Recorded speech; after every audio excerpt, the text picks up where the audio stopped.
সুপ্রভাত। আমরা এখন চিটকুলের আইবেক্স ক্যাম্পসাইটে। এখানে মূলত দু ধরনের টেন্ট আছে, স্ট্যান্ডার্ড, ডিলাক্স। সিজনের উপর এখানকার টেন্টের দাম নির্ভর করে। খাবারের ব্যবস্থা, বনফায়ার ও বস্পা নদীর ধারে এই ক্যাম্পটা এমনভাবে তৈরি করা হয়েছে যাতে আপনি প্রকৃতির একদম কাছাকাছি থাকতে পারেন।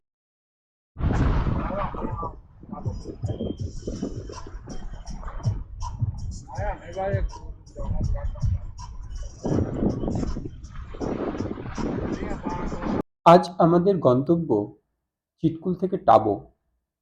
মাঝে পড়বে নাকো গ্রাম।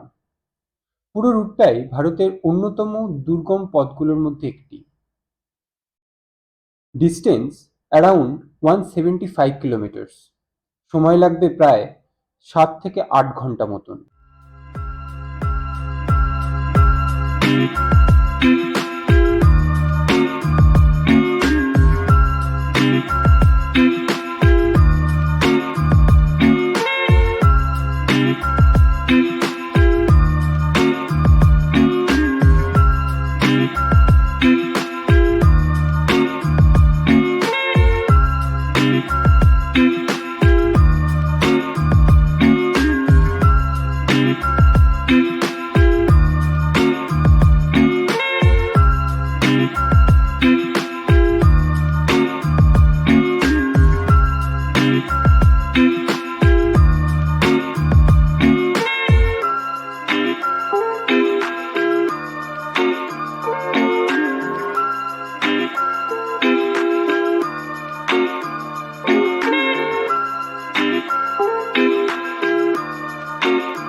আমরা যে পথে চলেছি এটা শুধু একটা রাস্তা নয়, এটা ইতিহাসের সাক্ষী। হিন্দুস্তান তিব্বতিয়ান হাইওয়ে, যার আনুষ্ঠানিক নাম ন্যাশনাল হাইওয়ে 5। এই হাইওয়ে প্রাচীন হিন্দুস্তান ও তিব্বতের মধ্যেকার বাণিজ্য পথের আধুনিক সংস্করণ। একসময় এই পথ দিয়েই চলত লবণ, পশম, তামাক, চা ও কাপড়ের ব্যবসা। সেই যুগে ঘোড়া আর খচ্চর ছিল একমাত্র বাহন। আজ সেই ইতিহাসের উপর গড়ে উঠেছে এক সংকীর্ণ কিন্তু গুরুত্বপূর্ণ রাস্তা। এই রাস্তার দৈর্ঘ্য প্রায় 720 কিলোমিটার। এই রাস্তা শুরু হয়েছে হিমাচল প্রদেশের সিমলা থেকে আর শেষ হয়েছে শিবকিলা পাস, যা কিনা ভারতের সীমান্তের একটি অত্যন্ত গোপনীয় ও কৌশলগতভাবে গুরুত্বপূর্ণ পয়েন্ট।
এই পাহাড়ি পথে চলার সময় গাড়ির পেট্রোল কতটা জরুরি সেটা বুঝলাম চিটকুল ছেড়ে বেরোতেই। মাঝপথে কোথাও পেট্রোল পাম্প নেই, একেবারে নির্জন রাস্তা, শুধু পাহাড় আর আকাশ। আমরা পেট্রোল নিয়েছিলাম পু বলে একটা জায়গা থেকে, একটা ছোট্ট মোড়ের ধারে একটাই পাম্প। সেখানে লাইন পড়ে যায় অনেক সময়। বিআরও আর সেনাবাহিনীর ট্রাকও এখান থেকেই পেট্রোল নেয়। তাই এই পাম্পটি এই স্পিতি ভ্যালির পথে খুবই গুরুত্বপূর্ণ। চিটকুল থেকে পুর দূরত্ব প্রায় 95 কিলোমিটার। সেই টানা রাস্তায় না দোকান, না কোনো পেট্রোল পাম্প। তাই রওনা হওয়ার আগেই ট্যাঙ্ক ফুল করে নেওয়া খুব দরকারি।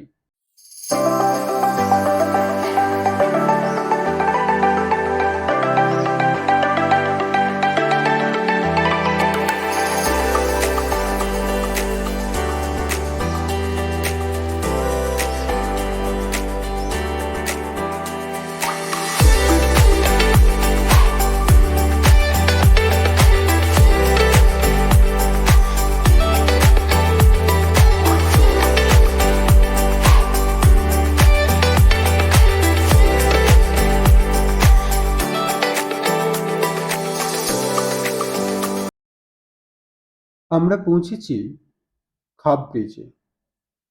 সতলজ ও স্পিতি রিভারের মিলনস্থল এটাই।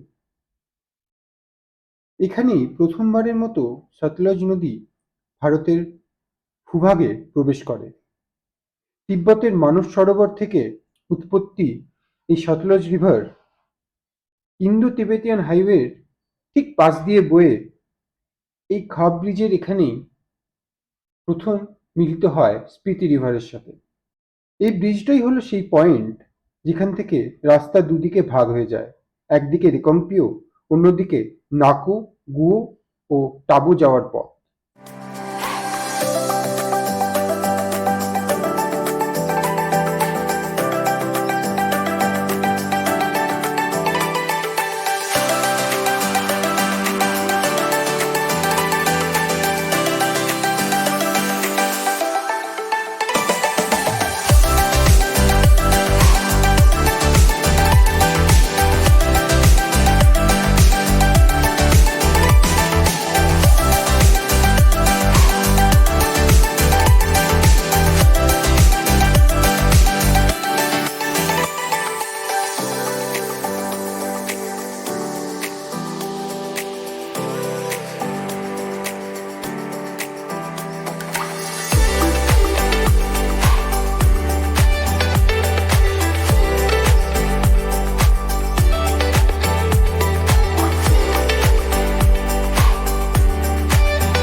পাথুরে রাস্তা পেরিয়ে অবশেষে পৌঁছালাম নাকো লেকে।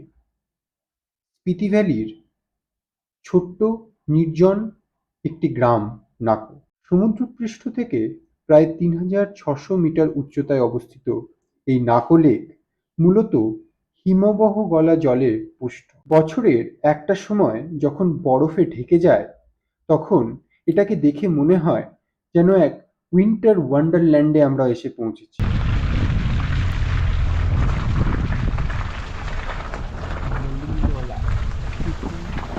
Don't roll, drive carefully.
বেশ কিছু ঘন্টার পাহাড়ি রাস্তা পেরিয়ে হঠাৎই সামনে এসে পড়ল সেই কাঙ্ক্ষিত দৃশ্য, স্পিতি ভ্যালির গেট।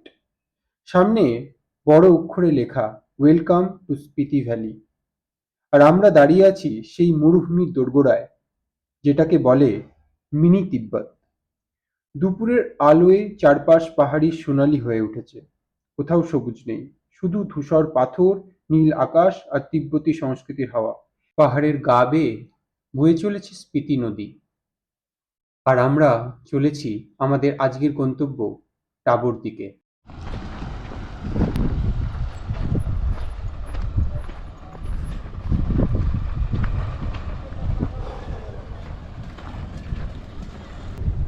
এটা ওদেরই।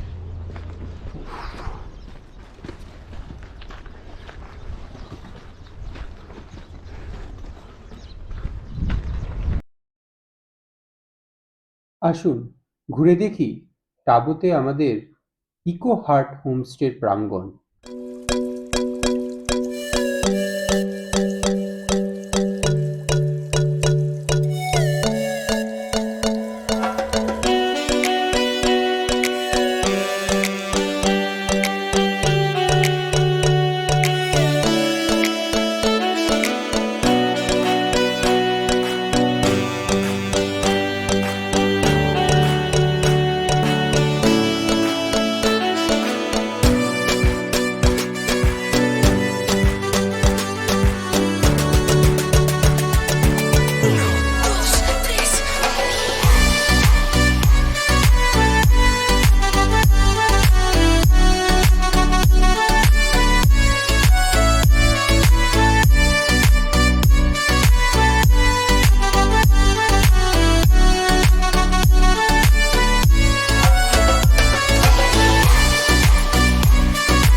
তো আজকে আমরা টাবোতে এসেছি। এই সকালে মর্নিংয়ে প্রিপেয়ার করে বেরিয়ে গেছি মনেস্ট্রি দেখতে। আমাদের হোটেলটার খুব কাছেই মনেস্ট্রি।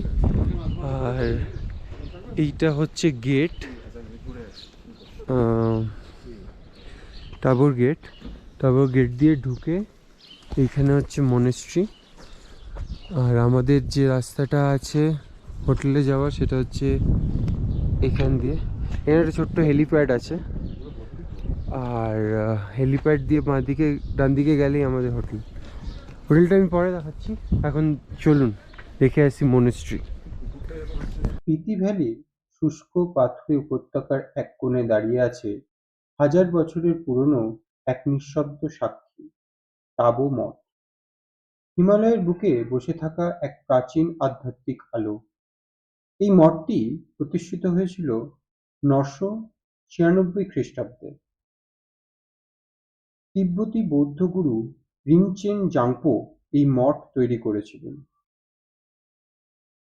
এটিকে বলা হয় অজন্তা অব দ্য হিমালয়াস, কারণ ভেতরের দেওয়ালজোড়া অলঙ্কৃত চিত্রকর্ম, পেন্টিং ও মাটির তৈরি প্রাচীন বুদ্ধ মূর্তিগুলো সত্যি অসাধারণ। বাইরে থেকে দেখলে সাধারণ মাটির ঘর মনে হলেও ভেতরে যেন এক রহস্যময় জগৎ। তবে টাবো শুধু একটা মঠ নয়, এটি ছিল এককালে বৌদ্ধ শিক্ষা কেন্দ্র, যেখানে দূর দূরান্ত থেকে সন্ন্যাসীরা পড়তে আসতেন। টাবো থেকে বেরিয়ে পড়েছি, এবার গন্তব্য ধানকার, ধানকার মনেস্ট্রি আর ধানকার লেক।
এখন দাঁড়িয়ে স্পিতি নদীর উপর একটি ঝুলন্ত ব্রিজে। স্পিতি ভ্যালিতে এইরকম ঝুলন্ত ব্রিজ খুব কমন। নদীখাত পেরোতে লোকাল বাসিন্দারা এই ব্রিজ ব্যবহার করে থাকে। ও চলে এসছে।